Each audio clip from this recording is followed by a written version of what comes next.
अस्सलाम वालेकुम वरहमतुल्लाहि वबरकातुहू। अजीज सामीन व सामियात, आजकल हम दुआ किससे मांगते हैं, किसके पास जाकर मांगते हैं, किन किन लोगों से मांगते हैं, किसके आगे सर झुकाते हैं, किससे जाकर मांगा करते हैं। अल्लाह रब्बुल आलमीन उसके आगे गिड़गिड़ाने, आजिज़ी से मांगने का हुक्म दिया गया है। जैसा कि अल्लाह रब्बुल आलमीन फरमाता है, वक़ाल रब्बुकुम उदूनी अस्तजिब लकुम।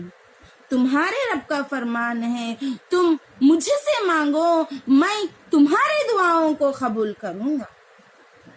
जबकि मेरी प्यारी माँ और बहनों, हम कहाँ जा रहे हैं? हम लोगों को क्या हो गया है? किसी पीर वली के पास जाते हैं, उसके सामने सर झुकाते हैं और फातिहा करते हैं, उससे मांगने लगते हैं, जबकि वो मरा हुआ है।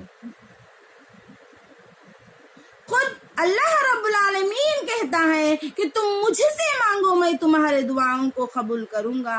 सारी दुनिया में कोई इंसान ऐसा नहीं है कि कहे कि मेरे पास आओ मैं कबूल करूंगा, मेरे पास आओ मैं दूंगा। कोई नहीं कहता, बल्कि अल्लाह रब्बुल आलमीन कहता है तुम मुझसे मांगो, मैं तुम्हारे दुआओं को कबूल करूंगा। लेकिन नहीं, हम किससे मांगा जाते हैं? हम किससे मांगते हैं? जाते हैं उन पीर वलियों के पास, जाकर मांगते हैं, सर झुकाते हैं, सजदा करते हैं, उन्हीं से जाकर मांगते हैं। ऐसे लोगों को पूछते हैं हम कि तुम क्यों जाते हैं उनके पास, क्यों जाकर सजदा करते हैं, क्यों फातिहा दिलाते हैं? तो वो लोग कहते हैं कि नहीं माँ, वो हमारे जाकर वसीला है, हमारे वो जाकर अल्लाह रब्बुल आलमीन से बोलते हैं, इसलिए हमें उनका ने जाकर दुआ कर लेते सो, फातिहा दिलाते सो। ऐसे लोगों को मेरी प्यारी माँ और बहनों, फातिहा का मतलब मालूम नहीं होता। फातिहा किसको कहते हैं? फातिहा क्या है? तो फातिहा का तर्जुमा क्या है? खुद नहीं मालूम होता। हम उन लोगों से पूछते फातिहा क्या है? हम फातिहा बोलो, फातिहा तुम दिलाने जाते ना, फातिहा क्या है? हम कहते हैं उनसे कि तुम्हें फातिहा दिलाते हैं, फातिहा का माना क्या है, मतलब क्या है? तो कहते हैं वो लोग हमें कुछ नहीं मालूम, बस इतना मालूम कि हमारे बड़े लोग करते थे, हम भी करते हैं। ऐसे बेवकूफ लोगों को समझाते हैं तो समझते नहीं, जबकि अल्लाह रब्बुल आलमीन खुद कहता है कि तुम मुझसे मांगो, मैं तुम्हारे दुआओं को कबूल करूंगा। वसीला मांगते हैं वो लोग।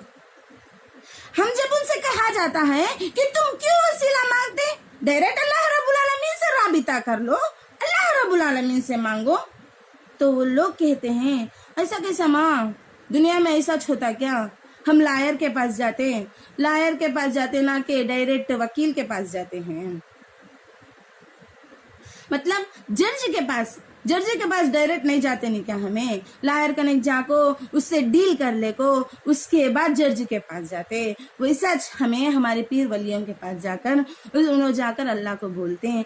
ऐसे बेवकूफ लोगों को क्या कहा जाए? कोई ऐसे है दुनिया में कि तुम मुझसे मांगो कहते हैं? किसी के पास तुम जाकर 1-2 मर्तबा पूछते हैं तो दे देते हैं, तीसरे मर्तबा चौथे मर्तबा जाते हैं तो रह कर भी नहीं कहते हैं। लेकिन अल्लाह रब्बुल आलमीन खुद कहता है अपने कुरान में, वक़ाल रब्बुकुम उदूनी अस्तजिब लकुम। लेकिन हम सब गाफिल होकर बैठे हैं। कहाँ जाते हैं, किधर जाते हैं दुआएं मांगने के लिए? इसी को इबादत समझकर बैठे हैं लोग। लेकिन हमारे नबी मोहम्मद मुस्तफा सल्लल्लाहु अलैहि वसल्लम फरमाते हैं, अद्दुआ हुवल इबादा, दुआ एक इबादत है। میری پیاری ماں اور بہنوں، دعا بھی ایک عبادت ہے. ہم ان تمام چیزوں کو چھوڑ کر ہم دوسروں کے پاس جاتے ہیں، یہ سب سے بڑی غلط چیز ہے. اللہ رب العالمین خود فرماتا ہے تو ہم قرآن کو ماننا ضروری ہے. ہمیں قرآن کے باتوں کو مان کر قرآن جیسے چیزوں کو اپنا لینا ضروری ہے.